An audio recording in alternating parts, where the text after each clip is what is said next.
Allison for Leading Edge Dog Show Academy, and today we are going to talk about wrapping and banding as part of our equipment series. So let's get to it.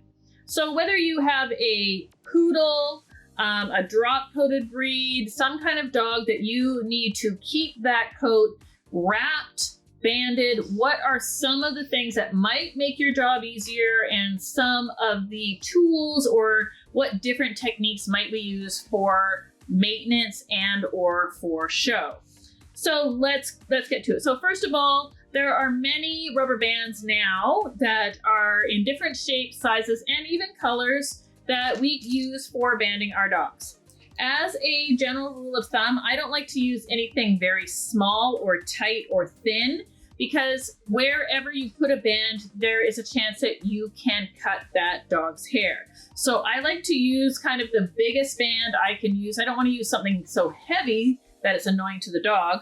And my other tip is that when I'm banding, I'm only putting that rubber band around that section of hair 3 times, like twisting the pony over it 3 times. So as you can see, there's many sizes and shapes of rubber bands. Well, I think they're actually latex bands, not rubber, that are made specifically for dogs. These are easy to get, and they do a great job. You don't want really big ones that you can get like basically from your pharmacy. And these are just like simple containers that's easy to keep them sorted out in. One of the things about having colored bands is sometimes in your house, it's easier if somebody's coming to look after your dogs, if you need to keep them separated or they eat different things to say, the one in the pink bands gets this, etc. Now, there are people that ask me about using like a scrunchy type material or maybe one of these like kind of permanent hair ties as well.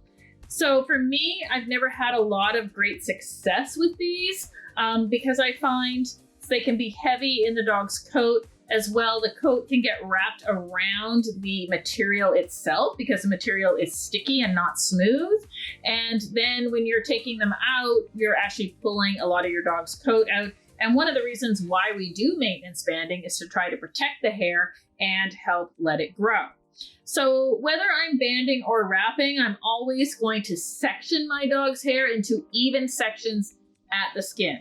Some of the tools I use for sectioning my dog's coat could be, a knitting needle. This one's decorated and looks fancy. I prefer really these plastic combs, sometimes called bone combs or carbon combs.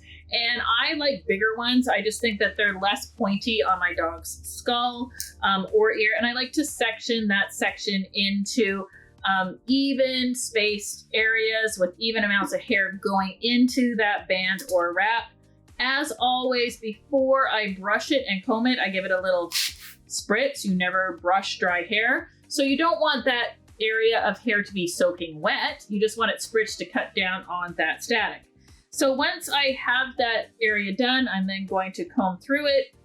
And then for an ear, if I'm going to wrap an ear, I might use a little piece of paper towel as the first thing that goes around that ear, followed up by some kind of wrapper to protect the coat.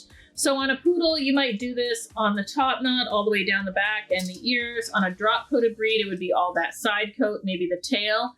If you ever are putting a wrapper or a rubber band on an ear or on a tail, always make sure that you can slip your comb between the tail and the rubber band or wrapper, or the ear leather, the bottom of the ear leather and the rubber band or wrapper.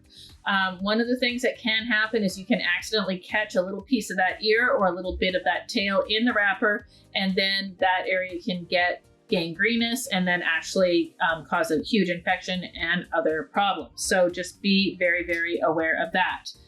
Now, when we are banding and wrapping, whether it is for show or it is for maintenance, some things that could make your job a little bit easier are things like a head cushion. This one from Utsumi has like different heights that you can have them on. So, a lower height or a higher height. Same, they make them, for smaller dogs as well. I've even seen some people use them like this with their dog. But they're just a great tool. I like to always train my dogs to lay down and have their head here for banding and wrapping. Just makes my job so much easier and gives them, a place to relax as well. Especially with my poodles, I'm never doing it on a table, the banding or the wrapping. that doesn't have some kind of yoga mat, anti-fatigue mat, and at least a bath towel, if not like a thin dog bed, because, you know, a lot of poodles are shaved, and just having grooming tables are great because of that non-slip surface, but it can be wearing on their elbows. Now, if I was banding or wrapping a drop-coated breed, I would probably have like a satin bed on that table. Same thing, so I'm not creating static while I'm trying to wrap up that coat. So some of the other things that you can do if you were maybe at a show and getting ready to show band your dog is you might use something like vet wrap to section off the ears and keep them out of your way while you did the rest of the Topknot. For our drop-coated dogs that, you know, have mustaches and beards, you could put a little bit of vet wrap or even a piece of paper towel around the beard to keep it out of the way. But regardless what you're doing, whether you are banding or wrapping, whether you're doing it for show or for maintenance at home, which is when the majority of us are doing it, make sure that we're not brushing the hair dry, that we're sectioning the coat in even sections, right? Even sections parted right down to the skin is very, very important. So you need a tool that helps you do that. And then your different sizes of rubber bands. You know, again, we don't recommend the scrunchies that hair can wrap around it. There is an exception to every rule. You might find a dog that these work really well on. Paper towel wrappers are also really, really great to help protect your dog's coat. And then for show, we would use maybe something like a piece of vet wrap that's just going to help keep the ear hair. Sometimes people even use it on tail hair, like on their Shih Tzus, etc. And of course, you can make sure that your dog is comfortable with some kind of mat or towel to lay on and a head rest. Let's talk a little bit about the different kinds of rubber bands they had. So I said earlier that I don't like to use bands that are really thin, right? I find that they cut the coat. I don't want to use bands that are really tight. My general rule is I want the rubber band to be able to go around that section of hair like 1, 2, 3 times. And that is about, you know, the tightness that I want the band at. Now, the bigger and thicker the coat is, the thicker I want my rubber band. For example, I only use this wrapping band size. I actually call them standard bands for standard poodles, but I use this for maintenance and for their Topknots in the show ring.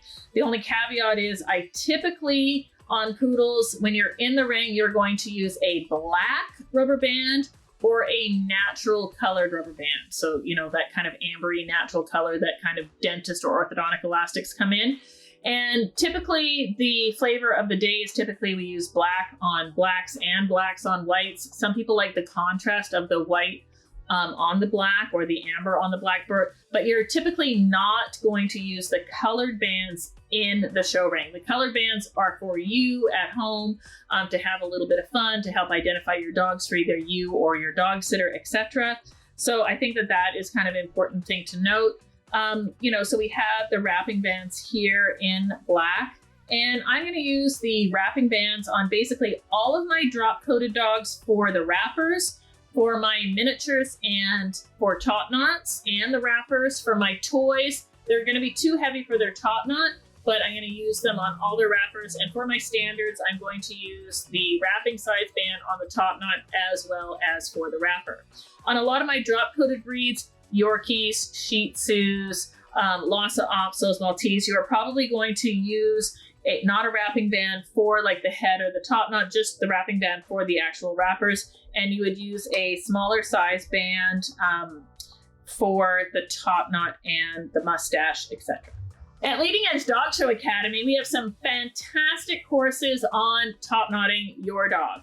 So for poodles, we have the Ultimate Guide to Topknots, which includes All Sprayed Up, which is everything you need to know about banding and spraying up your poodle for the show ring. We have Not Your Average Topknot, which is all about maintenance banding for puppies, for ears, for wrapping down the back, for doing Topknots, etc. That can be applied to both poodles and to drop-coated breeds. But we do have a drop-coated breed specific course where we talk about how to wrap the side coat, how to wrap the pants, and also how to take care of that Topknot in maintenance form.